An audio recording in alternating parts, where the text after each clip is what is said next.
Very briefly, Dr. Sorry. Pride Microfinance recently was elevated to becoming a commercial bank. Yes, Pillar 2, I think. Is that a big thing? Very big thing. Very big thing. Especially for a person like me who has been monitoring the story of Pride. Yeah. For policy reasons and also for its effect. Many years back, I was at the Ministry of Finance, and General Saleh was my Minister for Microfinance. Professor Surma was my full Minister for Finance. And we were in the Prosperity for All. Now you have a parish development model. That time it was a sub-county development model. And remember, we were running PFA funds. And one of the questions was, which financial system can we have to deliver money to the population? And there were these three government banks. Now here government of Uganda must own a bank. We already have banks. We just need to consolidate. Not even consolidation, because that was the other discussion. Can we consolidate? We said no. Each one of them has a specific market it serves. So don't consolidate them, you lose their niche. Makerere Medical School is Makerere Medical School, and Makerere is known for it trains personnel for other universities. You go to these other universities, you find most of the lecturers there have come from Makerere. The reverse is not true. So Makerere may have that niche, high profile of training, high caliber personnel. Others can come and join us. So we looked through and evaluated.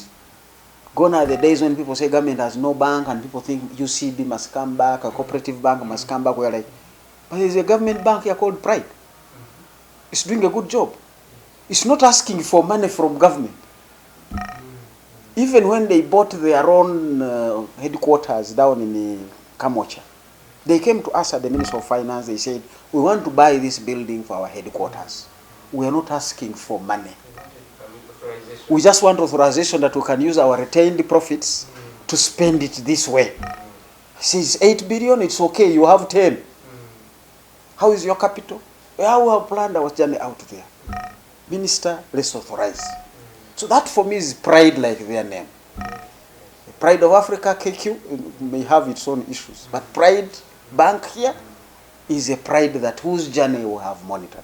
And has a proof of concept that you can have a decently well-run government financial institution that makes a profit, that gives a dividend, we allow it to keep it back for obvious reasons, keep it running. And they are not coming for a paycheck. So can you put me on your... No. And the people they are serving are out there. So it's really Pride like their name. It's a government bank, well run, reminding us of it is possible. Are you a woman with a small-scale business with a dream of growing it to another level? The Grow Project is here to support you in realizing your dream. The Grow Project is a government initiative implemented by the Ministry of Gender, Labour and Social Development and Private Sector Foundation Uganda with support from the World Bank.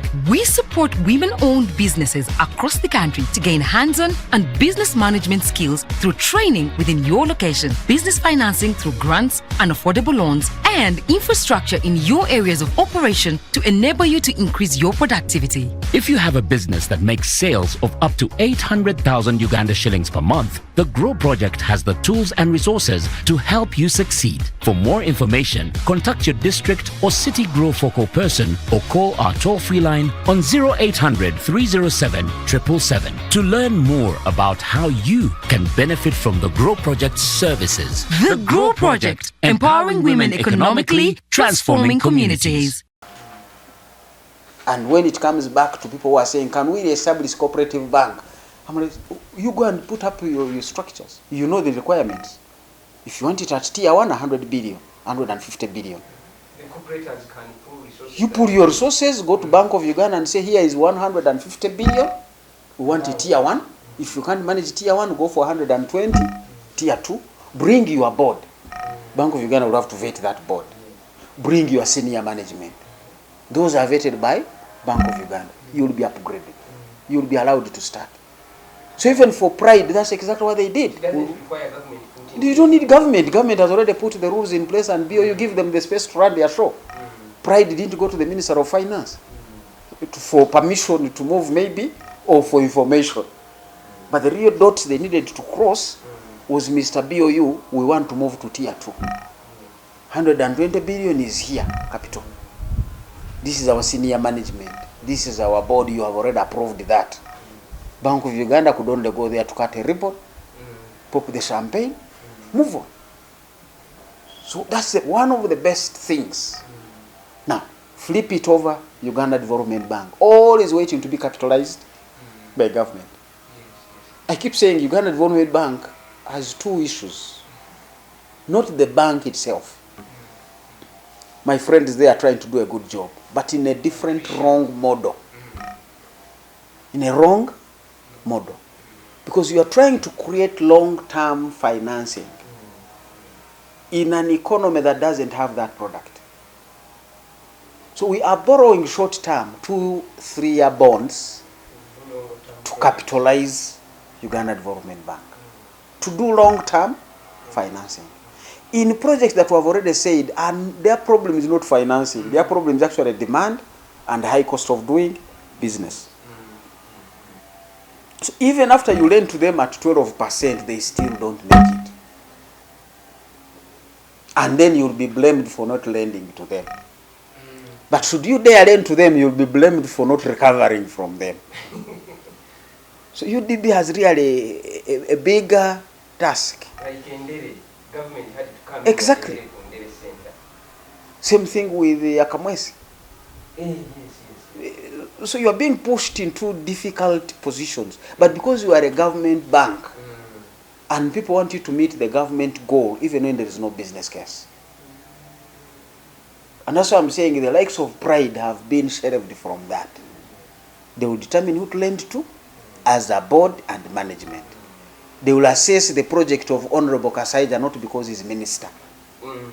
No, there is a business case. Mr. Kasaija deals in goats. Goats have a business. We are going to finance you. But even then we sometimes say, no, don't finance Kasaija. He's your supervisor. There is conflict of interest. How will you sell his farm? When he defaults. And Bank of Uganda gives those guidelines. So you are even at Pride level, you are protected. You can say, but minister, we can't lend to you going by the guidelines given by the central bank. It's not that we don't love you. It's not that because we don't like you. But we are too close to you. You'll be like insider lending. You are a politically exposed person. We can't enforce. Honorable Minister, we advise you go to Stancha. We advise you to go to another bank. Politely. But even Honorable Kasaija knows it. Those are the good things. So for me, that's the governance we talked about earlier. That economics is about signaling. It's about signaling. So we are not signaling well in the way we are capitalizing UDB. It is offering long-term loans backed by short-term monies. Now, government is, therefore, can only be their own recapitalizer. Because government is irrational in running that model. It's not a model that works. You don't issue a 2-year bond to give to UDB and then ask them to lend for 8 years. And you have borrowed the 2-year bond at 17% and you want UDB to lend at 11%. It doesn't work that way. It doesn't make sense. So that model, we need to rethink. There is a need for development finance. But the model we have adopted through UDB is not the right one economically. Now, people have brought proposals. Can government cede part of its shares in UDB? Now, Africa Development Bank is an African development bank. But who finances Africa Development Bank? Not Africans. Not Africans. There are only 3-4 big countries that have put in even less than 10% in that bank. The likes of Algeria, Egypt, Libya, the ones with money of oil. The bulk of the financing in Africa Development Bank is European Investment Bank, Japanese Investment Bank, China Development Bank. They are global fellows. They are brought in money, but it is an African Development Bank. Once the money is there, it is for developing Africa.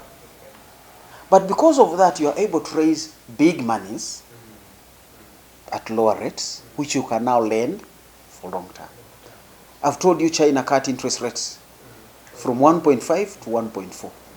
So if I asked China to come and invest, thank you, you have invested in the roads, but I want to see activity on the roads. Can you also come and invest in my Uganda Development Bank? Can you bring in some $1 billion or $10 billion? China is going to bring it in at 1.4%.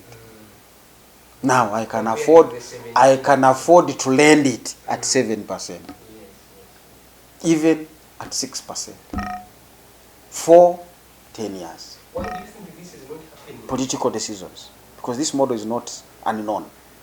We have presented it as one of the options for financing UDB to government. Don't borrow. Remember we said we need to reduce our need for borrowing?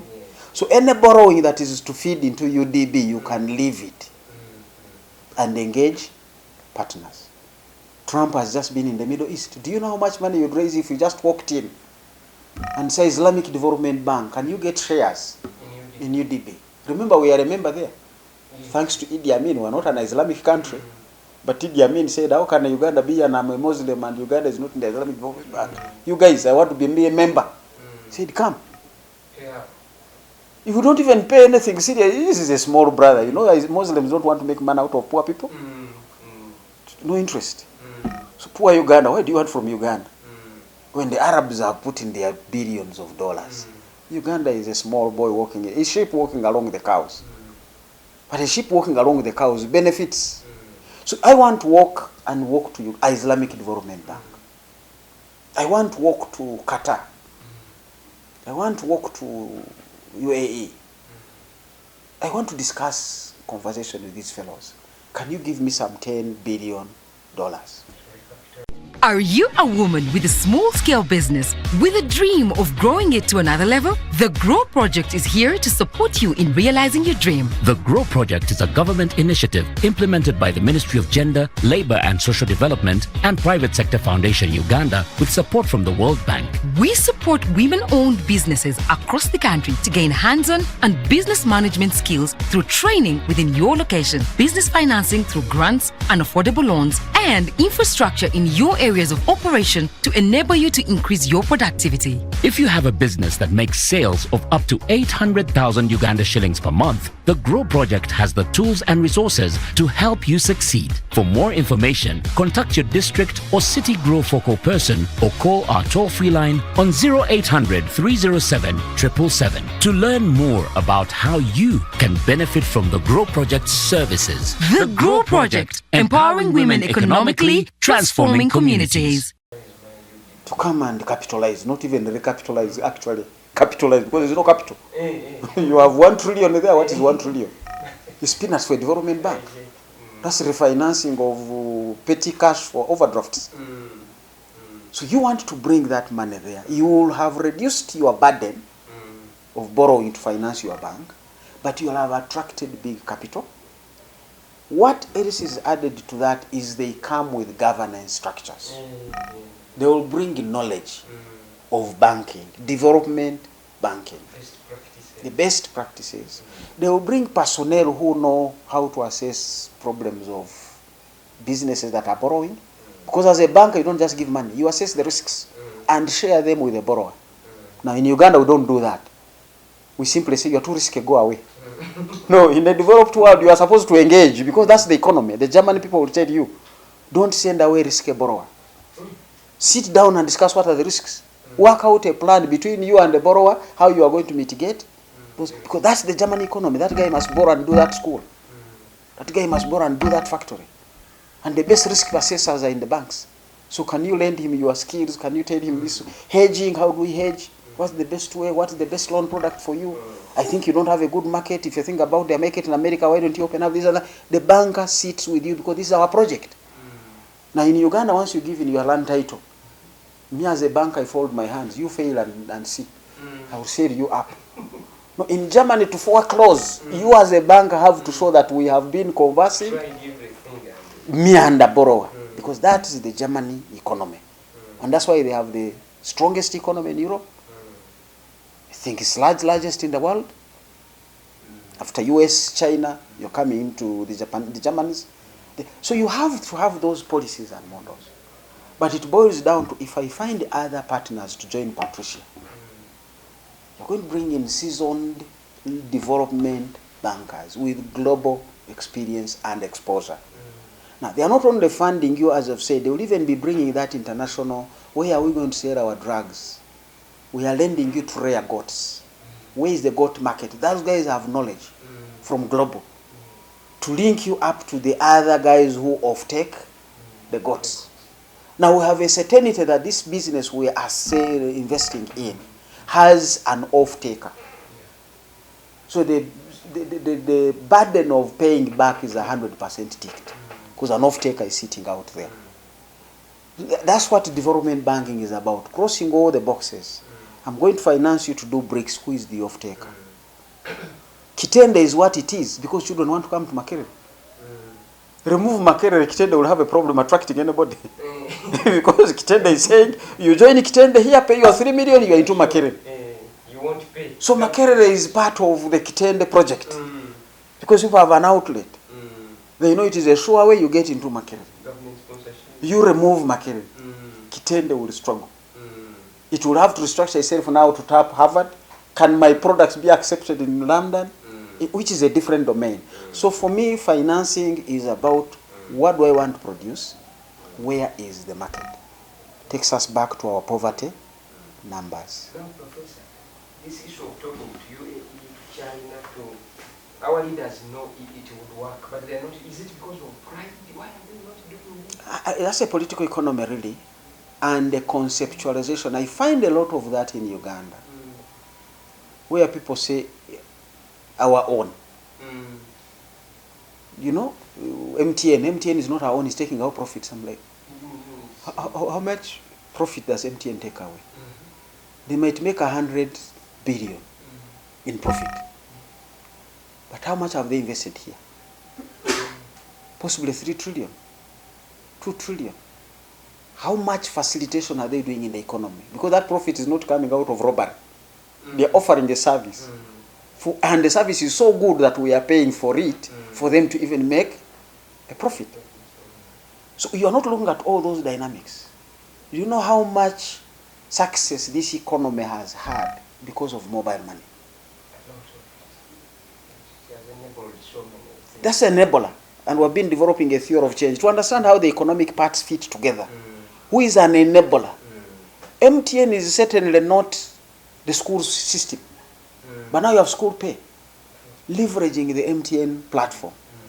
But you have those guys of school pay who have developed an app. You have all borders. Now it is even safe. I can send my child because Faras, I don't know what, I can even see the name of the driver coming to pick my child. I can track. But that's sitting on an MTN platform. So before you, even our own investments in the backbone, the infrastructure, it would not have given us value if MTN had not come in. So you have a lot of mobile money businesses. We've just been talking about here at Cafe Javas. How do they get paid? How do people see what is there to make an order? So you don't want to begin debating, but MTN is taking some 80 billion and repatriating a profit. No, they are doing so much out there. Stanbic, hey, look at Stanbic, it replaced our bank. And I saw the other day when we went to Stanbic to borrow to pay Umeme. People are circulating things. We sold our UCB to Stanbic. Now we are going to Stanbic to borrow. I'm like, you are missing the point. The real point is UCB was borrowing from government. Now government can afford to borrow from Stanbic. That's already for me a positive. That's my brother who was coming to borrow from me to feed his family. Now he changed his lifestyle. I'm the one going to him. That's a business model. So Ugandans have this thing where we must own. So when you tell them Uganda Development Bank, and we invite other investors, no, then it will not be our bank. I'm like, what is in a bank? If it is serving my purpose, I don't mind who owns it. Me, I want Ugandans to access affordable, long-term financing, which is absent in this market. And Ugandans have lost their wealth and property because of what we call the debt-asset mismatch. You come to a commercial bank to borrow. 1, at 24%. 2, you want to borrow for 5 years. But remember, the deposit in the bank is maximum 2 years. So the bank itself, to lend you for 5 years, is doing an asset-debt mismatch. It has a deposit of 1 year. it wants to convert it into a loan of 5 years. That is going to increase the rate at which you are going to borrow. But if we said, let's grow the space of development financing through UDB and these other partners, then anybody who wants to buy land, buy equipment, build infrastructure, will go to development finance. You only come to the commercial banks to buy the eggs to process into an omelette, to buy the maize to process into chicken feeds. So you literally have borrowed in January, you will pay back in January. Now you don't tell me the interest rate is that I've paid in the same month and extinguished it. So there is that mismatch which is paining the people. So I need long-term development finance. I don't mind who brings it. In any case, who is building our roads? Chinese money and the World Bank money. So why can't I let the World Bank and Chinese money come into the private sector operations as well? Must I now own at UDB level? And yet I'm exposed in borrowing at the building of the roads. Every long-term financing, these African countries, especially a country like Uganda, we should shift it to those with deeper pockets who can lend for the long term. Then we should reap the benefits. Where my children, I studied economics, have had to pay school. I could have said, you guys, I'm going to teach you myself. I must own. No, but I'm a teacher. You would teach your own children. I can't do that. I can't do that. So there are certain times where you say, I don't have to own to benefit. If that hospital is going to take good care of my pregnant sister, wife, or daughter, I will pay. So if the foreign monies are going to take better care of my own domestic investors, be it. All I want is Ugandan domestic investors to be competitive, to thrive, to grow the economy, to pay taxes, to create jobs. I don't mind who is financing it. Now, you can come in there and say, hey, wait a minute, LGBT, okay, those ones don't hold me, I have my own values. And that's the debate you said earlier, the Europeans have their own values about human rights. We have told them, don't tell us about your human rights. There is a context to it. We know what is right, we know our context better. But as I've said also, there are extremes we need to be listening to as Ugandans. So there are those kinds of things that there are markets which will come and say, I give you this, you give me this.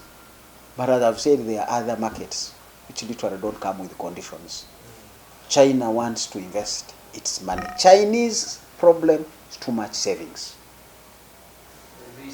They save a lot. Their own government is trying to convince them to spend so that they can stimulate their economy. They have jammed. They have told them, if you buy a durable product, TV, car, fridge, the state will pay 60%. Spend your need and spend that 40%. The Chinese are like, on what? So China saves almost 55% of their earnings. That's why China, with too much savings, is trying to come and spend it abroad. Build the Road and Belt Initiative, lend to Uganda, do all sorts of things. They want to revive Chinese companies out of spending, but domestically, there is a problem. Professor,